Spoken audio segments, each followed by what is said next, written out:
My son got, at 9 years old, was hit by a car, thrown 44 feet. What is that, 10 meters? I don't know. Long ways. They thought he was dead. They took him to the hospital. I met him at the hospital. They had a whole team in intensive care keeping him alive. And then when he was stable, he was unconscious, but stable, they took him up to a room in the critical care unit. And my wife and I could stay in the room with him, and they had comfortable chairs so you could lean back and we could stay there with him all night. And both my wife and I knew that thinking about what had happened and getting more and more upset would not help our son. So we both let go of everything, both of us. Spontaneously, we knew, and we got quieter and quieter and quieter, and we felt nothing but pure love for our son.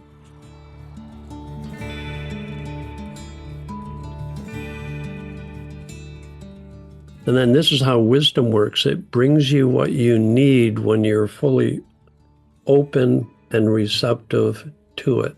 It's called wisdom because it's an intelligence that can bring you exactly what you need at any moment in any situation ever that you find yourself in. And it occurred to my wife in this quiet state to sing lullabies to our son that she sang to him when he was a baby. And there's a monitor over his bed, and it had the number of his heartbeat, which was 113. So he's in a state of fear and panic, and even though he's unconscious, his heart is going twice as fast as normal. And they had a chart on the electric chart showing his breathing, and it was very shallow and fast and irregular. My wife starts to sing to him, and the heartbeat went from 113 down to 65. And the breathing suddenly went slow and deep. And when she stopped singing the song, it went right back to 113. Guess what we did all night? I can't even sing. I sang. I sang. We were singing because we knew it was helping him quiet down. That's wisdom. We couldn't have learned that in a book.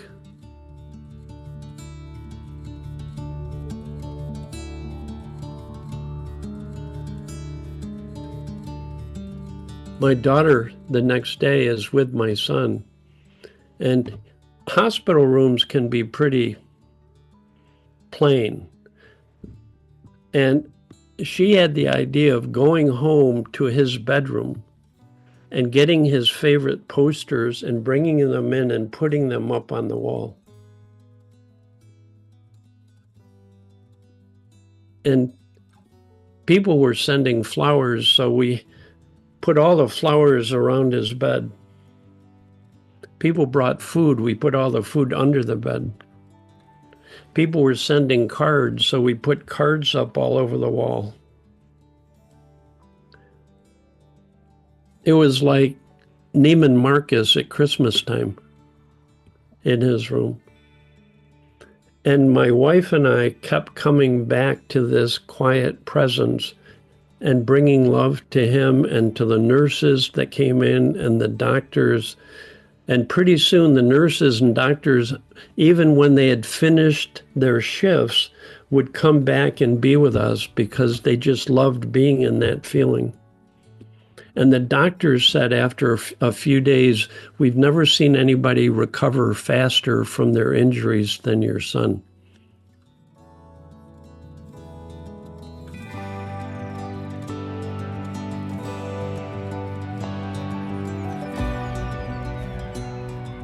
That was my wife and I beginning to understand the power of a quiet mind. Was in the hospital room with our son. My wife at one point turned to me and she said, "Dicken, what are you doing?" We were both sitting there quiet for a long time. She says, "What are you doing?" And I said, "Well, when I'm really present, it feels like I'm standing on a top of a wall and it's solid. And if I start thinking about the past, what happened to Ben, and if I think about him being hit by a car going as fast, it broke his hip, internal damage, internal bleeding, concussion. If I think about that, it was like falling off the wall into the black abyss. If I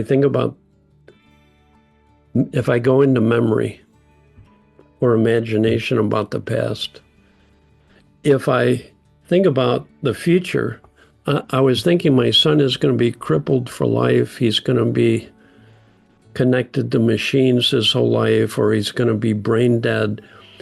It was like falling off the wall the other way. But when I'm just present in this feeling right now and relaxing into it, it's totally grounded, safe.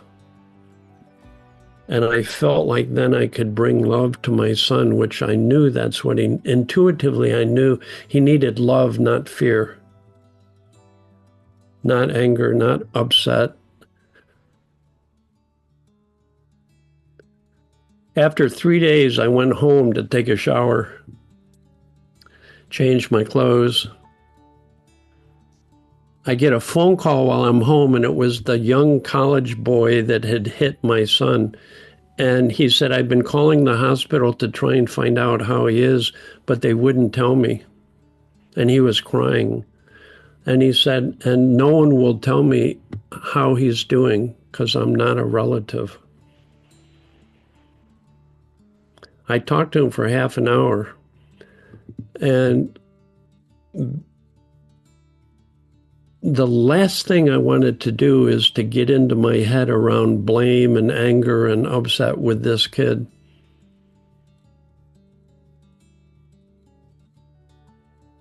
And he left the call thanking me enormously and couldn't believe that I could be that compassionate toward him too, and what he must have been going through.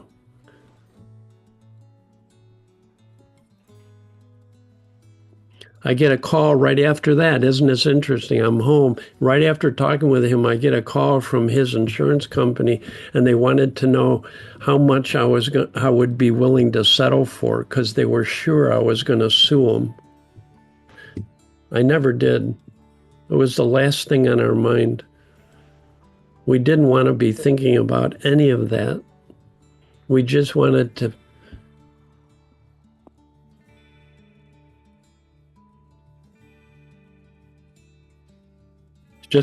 bring love to our son. That's all we wanted to do. And we couldn't do that while we're caught up in our own negative thinking. I couldn't do that.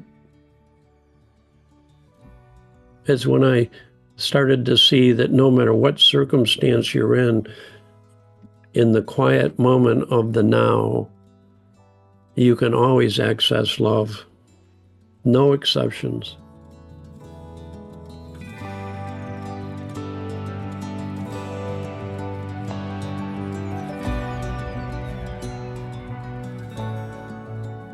And when my son finally became conscious, the first thing he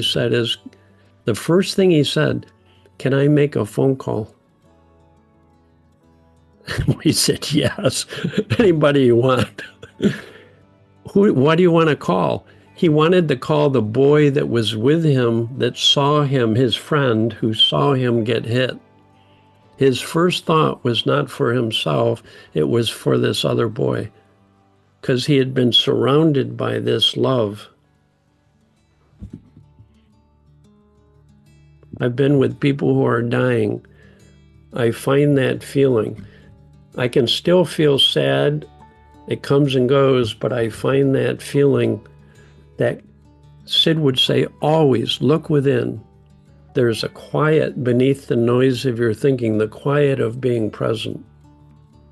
Rest in that quiet. And in that quiet, if you're aware, there's just that feeling of life energy. Rest in that feeling.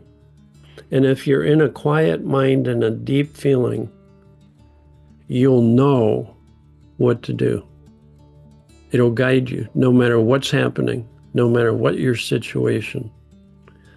No human being can think their way to the present moment. No human being can think their way to a peaceful mind. No human being can think and feel happiness at the same time, or think and feel love. So it goes against our ego that thinks, I have to figure this out. I have to think about this. You go beyond your thinking into the now. The feeling of the now is the easiest way to ground ourselves in presence. And then no matter what your situation, even if you're in a war zone, no matter what your situation, you can find that feeling that connects us to other people and to life, and we start feeling love and compassion without even trying. You just are able to be kind and bring that kindness to other people. And wisdom will guide you on how to do that, and there's no rule book, no recipes.